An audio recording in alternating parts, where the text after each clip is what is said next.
السلام عليكم، مرحبا بكم في القناة تاعي. اليوم جبت لكم كيما تعمروا الصك البريدي او ما يسمى بالشاك. هامليك جبت لكم كاع كيما يكتبوا لي صوم تاع دراهم باللغة العربية. عندنا 1000 دينار، 2000 دينار، 5000 دينار اللي ما يعرفش هامليك. وثاني جبت لكم هنا كيما يعمروهم باللغة الفرنسية. ماشي عيب ما يعرفش يعمر الشاك، عيب اللي قاعد يقولهم للناس عمروا لي. الا كنتوما تتعلموا ماشي حاجة صعيبة، تقدروا ديروا لها هاد لا فوتو كابتور باللغه اللي ساعدتكم تعمروا بها الشك.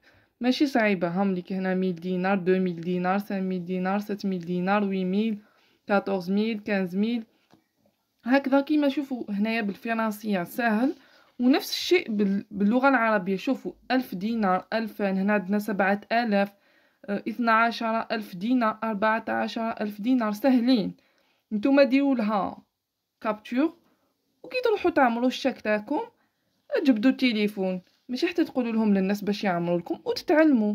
شاك فوا كل ما تدو تجبدوا هكذا تولوا تولفوا هذوك لي صوم، تولوا تعمروهم فاسيلمون.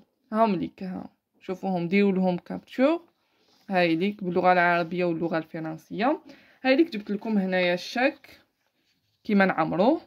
عندنا هنايا بالدينار الجزائري تعمروه بالارقام لا صوم اللي حبيتو تجبدوها.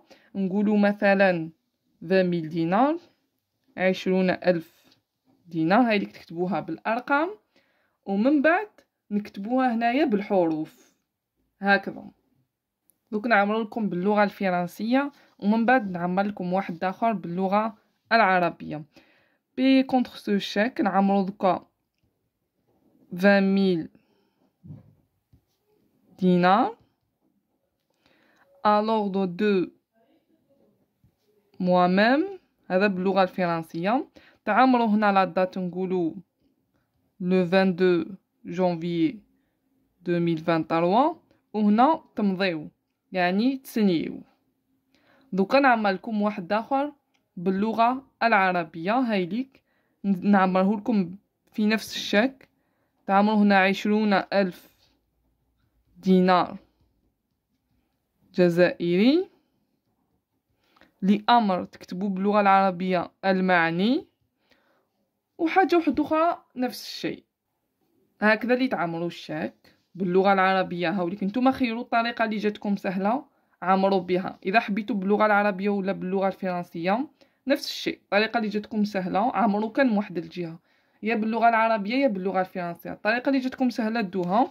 ونفكركم هذو ديروا لهم كابتور هاوليك باش كي تروحوا تجبدوا دراهم لاصوم اللي حبيتوها تعاودوا تكتبوها هنا مباشرة.